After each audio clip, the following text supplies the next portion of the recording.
అక్క ఫ్లైట్ పోయినా చలి పెడుతుంది. అరబక లైట్ బంద్ చేయరా, చలి పెడుతుంది. దింగి నాకు చలి పెడుతుంది, నాకు కూడా దింగి బంద్ చేయ. అరే ఒక లైట్ బంద్ చేయరా. నువ్వు అనుకోరా, నేను బంద్ చేస్తా.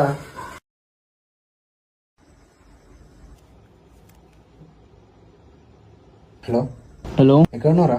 ఇంటికాడ. మా రూమ్ లో బీర్లు వేసుకొని దావా చేసుకుంటాం. ఎక్కడున్నా సరే జల్దిరా. వస్తాను. డాక్టర్ ఏమైనా అరే క్యాన్సిల్ అయిందిరా. ఇంత ఫెయిల్ అవుతారా నీ? పోతే పోతే కనుక లైట్ బంద్ చేసిపో.